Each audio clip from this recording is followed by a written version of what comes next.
الم تر ان اللہ، اللہ فرماتے کیا تو نے نہیں دیکھا کہ ان اللہ یولج اللیل فی النہار، اللہ داخل کرتا ہے رات کو دن میں، وَيُولِجُ النَّهَارَ فِي اللَّيْلِ، اور دن کو داخل کرتا ہے رات میں، رات کو دن میں داخل کرتا ہے اور دن کو رات میں داخل کرتا ہے۔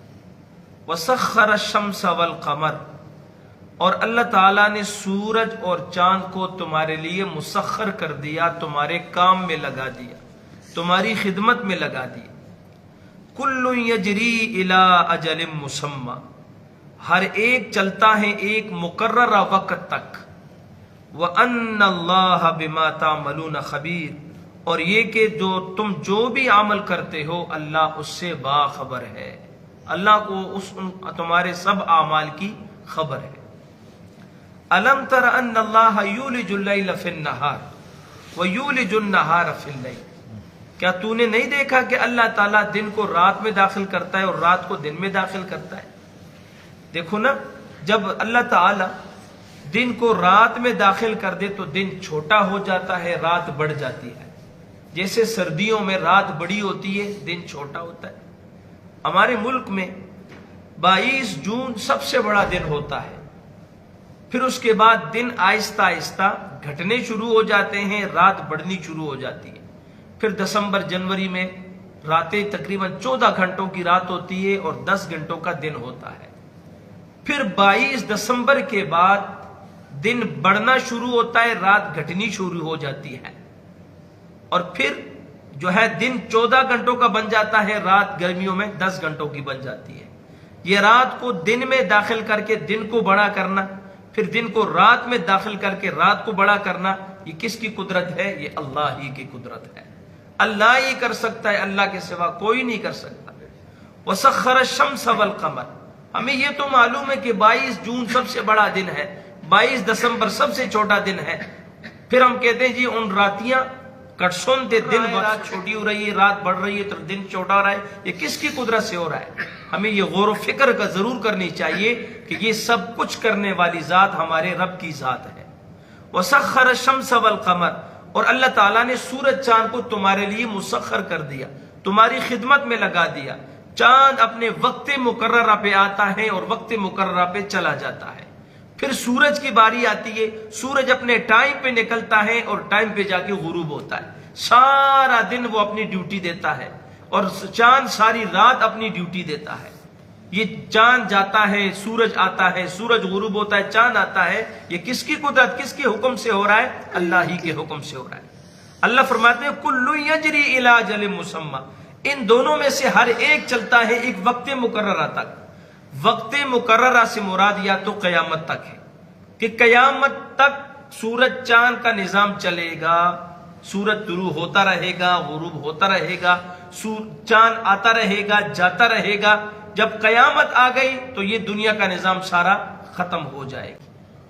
تو یہ اللہ کے حکم سے فرمایا وَأَنَّ اللَّهَ بِمَا تَعْمَلُونَ خَبِيرٌ، اور یہ کہ اللہ تعالیٰ تمہارے سب اعمال کی خبر رکھتا ہے۔ اللہ تمہارے ہر قسم کے اعمال سے بے خبر نہیں، باخبر ہے۔ یعنی اللہ تبارک و تعالیٰ وہ قوت والی ذات ہے کہ جو دن کو رات کرتی ہے اور رات کو دن کرتی ہے، اور جو سورج چاند جیسے عظیم چیزوں کو چلا رہی ہے، تو اس اللہ کے لیے تمہارے مرنے کے بعد تمہیں زندہ کرنا کون سا مشکل ہے؟ اور جو اللہ تبارک و تعالی تمہارے ہر چھوٹے اور بڑے عمل سے، چھوٹے عمل چاہے وہ نیکی ہو چاہے وہ برائی ہو، اللہ تمہارے ہر چھوٹے بڑے عمل سے خوب واقف ہے، خوب واقف ہے، اس کی خوب خبر رکھتا ہے۔ تو اس اللہ کے لیے تمہارا حساب کرنا کون سا مشکل ہے؟ ذالک بان اللہ هو الحق، یہ ہے تمام تر دلائل کا ثمرہ، خلاصہ۔ یہ اس لیے کہا کہ بے شک اللہ، بان اللہ، بے شک اللہ، هو الحق، وہی حق اور سچ ہے۔ کون حق اور سچ ہے؟ اللہ ہی۔ یہ الحق جو ہے نا، یہ اللہ کی صفت ہے کہ اللہ ہی حق اور سچ ہے، اللہ ہی حق ہے۔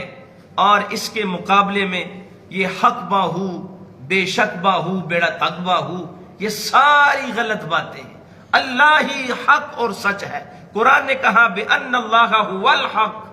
اب مشرک اتنا خبیث ہے کہ مشرک اس کے مقابلے میں کہتا ہے حق باہو، بے شک باہو، بیڑا تک باہو، حق نصیر یا نصیر، حق فرید یا فرید۔ یہ سارے غلط نعرے ہیں میرے دوستو۔ جس طرح یا اللہ مدد کے مقابلے میں یا رسول اللہ مدد، یا علی مدد، یا پیر دستگیر مدد، یا غوث پاک مدد غلط اور شرک اور حرام نعرے ہیں، اسی طرح بِأَنَّ اللَّهَ هُوَ الْحَقُّ کے مقابلے میں حق فرید یا فرید، حق نصیر یا نصیر، حق باہو یا باہو، یہ سارے غلط اور شرک اور حرام نعرے ہیں۔ مسلمانوں کو اس سے بچنا چاہیے۔ وَأَنَّ مَا يَدْعُونَ مِن دُونِهِ، اور اللہ کے علاوہ جن جن کو پکارا جاتا ہے هُوَ الْبَاطِلُ، وہ سارا جھوٹ اور باطل ہے۔ تو حق نصیر یا نصیر میں کیا ہے؟ پکار نہیں ہے۔ یا علی مدد میں پکار نہیں غیر اللہ کی، یا رسول اللہ مدد میں غیر اللہ کی پکار نہیں ہے، یا پیر دستگیر اس میں غیر اللہ کی پکار نہیں ہے۔ غیر اللہ کی پکار حرام ہے، حرام ہے۔ ولیوں نے بھی اللہ ہی کو پکارا، نبیوں نے بھی اللہ ہی کو پکارا، صحابہ نے بھی اللہ ہی کو پکارا۔ اور جن کو آج ظالم کہتے ہیں نا حق نصیر یا نصیر، ان کا اپنا عقیدہ کیا ہے؟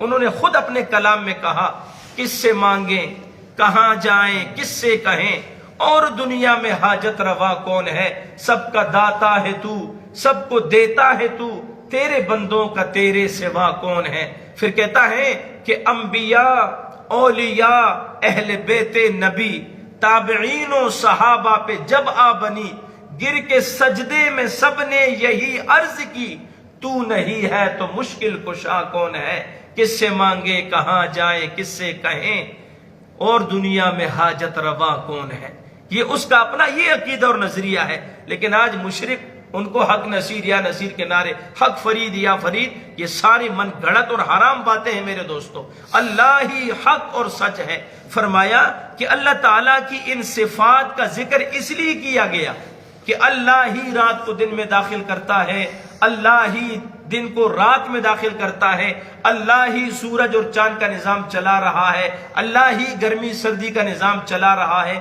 اللہ کی ان صفات کا ذکر اس لیے کیا گیا تاکہ سننے والا سمجھ جائے کہ اللہ ہی سب کچھ کر سکتا ہے۔ تو جب سب کچھ کرنے والی ذات اللہ ہی کی ہے تو پھر عبادت کی مستحق ذات، پکار کی مستحق ذات بھی اللہ ہی کی ذات۔ دلائل کو بیان کرنے کا مقصد یہ ہے وَأَنَّ اللَّهَ هُوَ الْعَلِيُّ الْكَبِيرُ، اور بے شک اللہ وہ سب سے بلند ہے، العلی وہ سب سے بلند ہے، الکبیر سب سے بڑا ہے۔ ہم نماز میں کیا کہتے ہیں؟ اللہ اکبر۔ نماز شروع کرتے تب بھی اللہ کی بڑائی، رکوع میں جائے تب بھی اللہ کی بڑائی، سجدے میں جائے تب بھی اللہ کی بڑائی، سجدے سے اٹھ کے کھڑے ہوں تب بھی اللہ کی بڑائی۔ اور ہمیں یہ حکم ہے کہ جب ہم نیچے اتریں تو ہم کہیں سبحان اللہ، اللہ پاک ہے، اور جب ہم اوپر چڑھیں تو ہم کہیں اللہ اکبر، اللہ اکبر، اللہ اکبر۔